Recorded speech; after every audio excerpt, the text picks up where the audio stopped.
Bonjour, voici une courte vidéo pour t'expliquer un peu le travail que je te demande à faire cette semaine. Donc, cette semaine, c'est un travail pour récapituler au complet le chapitre sur les suites.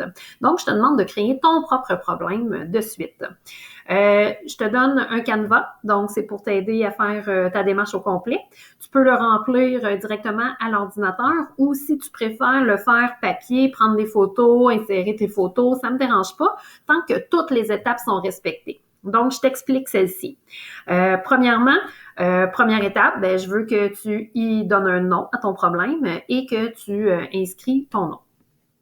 Si tu le fais dedans ici, gêne-toi pas pour changer l'arrière-plan, la mise en page, tu peux choisir un thème. Si ça te tente de faire des transitions, fais des transitions, mais tu peux t'amuser et le personnaliser. Donc, voici, moi, mon problème s'appelle l'installation de table. J'ai pris le défi de la semaine passée pour te donner l'exemple. Donc, en même temps, tu auras la réponse. Ensuite de ça, je te demande de décrire ton problème. Donc, la description du problème, moi, c'était dans la salle de réception, on veut placer des tables pour asseoir des personnes, 3 tables, 14 personnes, 6 tables, 26 personnes. La question était, combien de tables faut-il pour asseoir 74 personnes? Donc, maintenant qu'on a identifié le problème, il faut maintenant le représenter. Donc, c'est sûr que tu pourrais te faire un dessin. Il y en a qui, dans leur photo du travail, la semaine passée, me faisaient un dessin, dessinaient des tables, 3 tables, 6 tables, puis là, ils plaçaient des X pour les chaises. Donc, tu pourrais faire ça, insérer ta photo ici. Mais par contre, qu'est-ce qui est vraiment obligatoire dans un problème de suite, c'est d'avoir une table de valeur. Donc, la table de valeur qui est ici, moi, je l'ai complétée.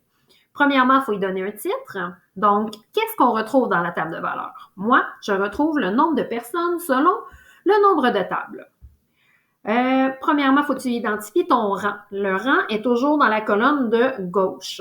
Ici, le rang, c'est qu'est-ce qu'on compte? 1, 2, 3, 4, 5. Donc, ici, ça correspond au nombre de tables. Une table, 2 tables, 3 tables, 4 tables. Donc, j'ai inscrit les informations que je connaissais. 3 tables, ça me donnait 14 personnes. 6 tables me donnaient 26 personnes. Donc, on voit une certaine régularité. On voit que à chaque fois que j'ajoute 3 tables, il faut que j'ajoute 12 personnes. Donc, je suis capable de trouver la table 9, parce que je continue mes bons. 3, 6, 9. J'ai fait des bons de 3. De l'autre côté, 12, 26, 38, j'ai fait des bons de 12. Donc, la régularité ici, c'est que ça l'augmente de 12 personnes, mais pour 3 tables. Donc, à la page suivante, c'est le temps de trouver ta règle. Il me faut vraiment toutes les étapes. Premièrement, je veux que tu identifies la régularité. Moi, c'était ça la difficulté dans ce problème-là. La régularité, c'était 12 pour 3. Mais dans une règle, il faut savoir c'est combien pour 1. Donc, le 12 pour 3, c'est la même chose que de dire 4 pour 1. Donc, si j'ai 3 tables, 12 personnes, pour une table, j'ai 4 personnes. Donc, ma régularité, c'est 4. Ça veut dire que dans ma règle, ça va commencer par 4 fois n.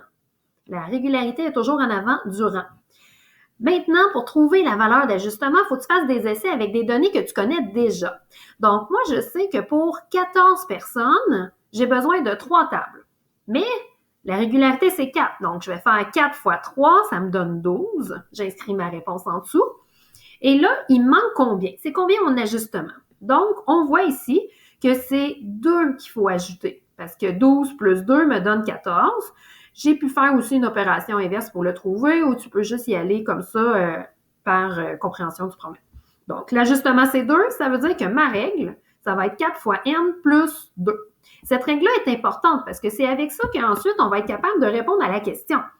Donc, ma question ici, je voulais savoir, pour 74 personnes, combien il me faut de tables? Donc, 74 personnes, il faut comprendre qu'ici, le 74, ça représente le T. Donc, je remplace le T dans ma règle.